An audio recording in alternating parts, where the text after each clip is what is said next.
There is a certain kind of person who is genuinely warm with almost nobody and profoundly warm with a very small number of people. And the people who only experience the first version often conclude that the second version doesn't exist, that this person is reserved, closed off, difficult to reach. What they don't understand, what the person themselves may not have a clear account of, is that what they are experiencing is not distance. It is discernment, built not from preference, but from history, from the specific, accumulated knowledge of what happens when trust is extended to people who are not yet ready to hold it. People who have been through a great deal develop a relationship with openness that those with fewer relational wounds rarely understand. It looks, from the outside, like withdrawal, like self-protection in the defensive sense. What it actually is, in most cases, is a nervous system that learns from sufficient and sometimes painful evidence that not everyone who asks for access to your interior world knows what to do with what they find there. And so it developed a system, not a wall, a filter. And most people who have this filter have no idea they have it. It runs automatically, beneath conscious decision-making, evaluating and assessing in real time in ways that feel like instinct but are actually learned intelligence. And understanding where it came from and what it is actually protecting changes everything about how you relate to it. I think about what happens in a social situation when the conversation turns personal. Someone asks what's going on in your life, and around you, people begin offering the full version: relationships, family difficulties, fears, struggles to an audience that has known them for 40 minutes, and you notice something happening inside you. Not judgment, exactly. Something quieter. Something that is simply observing how quickly the information is moving, who is receiving it, what is being done with it. You say something mild and move the conversation along. And someone, inevitably, walks away thinking you're closed off. What you are is not closed off. You are applying something psychologists call selective self-disclosure. The calibrated, often unconscious practice of withholding personal information until sufficient evidence of trustworthiness has been accumulated. Research on this pattern consistently finds that people who practice it tend to form fewer relationships, but significantly deeper ones. The connections they do build carry more genuine intimacy because they were built slowly, with care, on a foundation of demonstrated reliability rather than the performed openness that often substitutes for it. But where does this calibration come from? Because it is not universally distributed.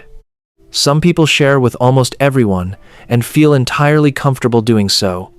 Others rarely share at all.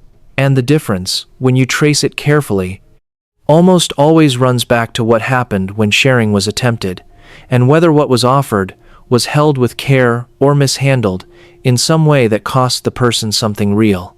The person who learned early that vulnerability could be used against them, who brought something tender to a relationship and watched it be dismissed, weaponized, or simply not received with the attentiveness it required, who opened a door and found that what came through it was something that required them to be smaller, or quieter, or different than they actually were.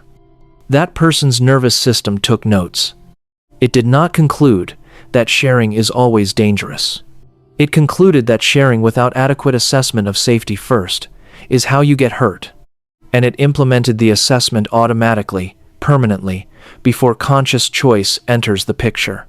If this is landing somewhere in you, take a moment to like the video.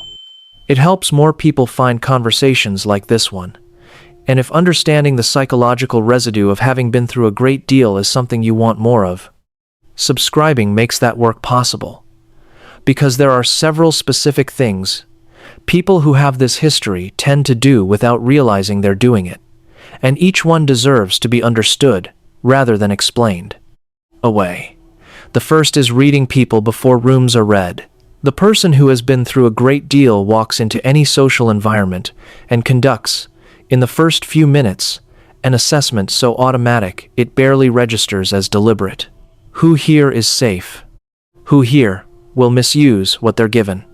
Who here can hold complexity? The information being gathered is not dramatic. It's in the quality of how someone talks about other people, in whether they honor confidentiality, in the specific way they respond when someone in the room shows difficulty. This is not paranoia.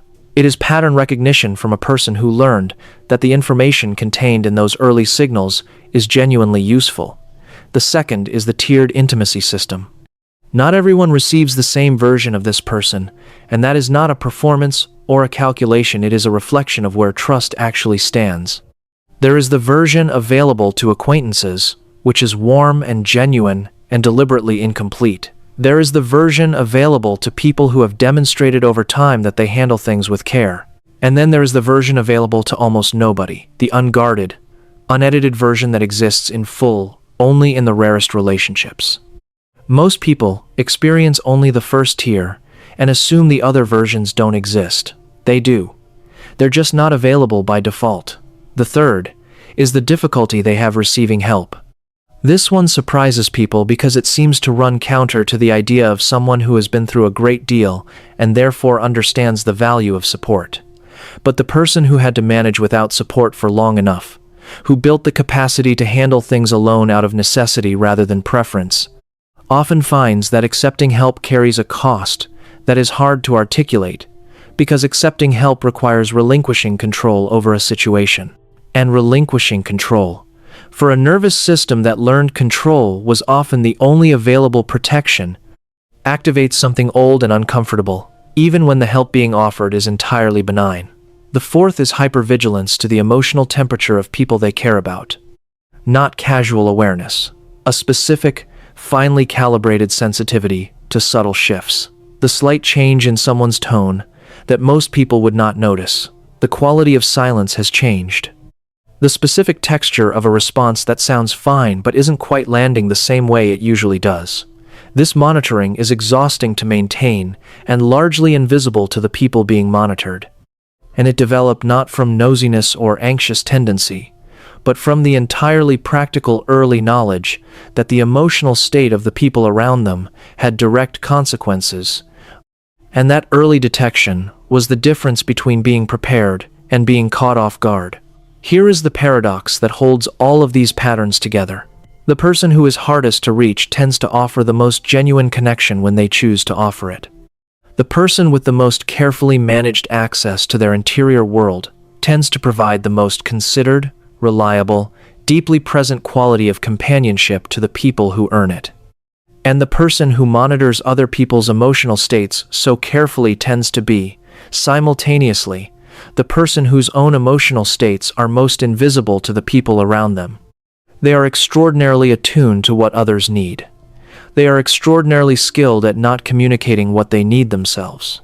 Privacy is not pathology. The selectivity is not damaged. Hypervigilance is not a flaw of character. They are the specific, coherent adaptations of a person who learned something real about what happens in the world and built the most reasonable response they could with the information available to them. What that person deserves, and rarely receives, is to be encountered by someone who is willing to do for them what they have always done, so naturally for others, to notice the things that don't get said, to be consistent and reliable long enough for the assessment to change, to demonstrate not just in the initial warmth, but in the 1,000 ordinary moments that follow, that what they are given will be held with care. Depth is not a consolation prize for someone who couldn't achieve ease. It is a different quality of human experience entirely, and the people who carry it, who have been shaped by enough to know the difference between surface and substance, are not missing something. They are offering something. Most people just have to earn the password first. What is one thing you do in relationships that you've only recently understood came from something you went through a long time ago? Hit the like and subscribe button, and I'll see you in the next one.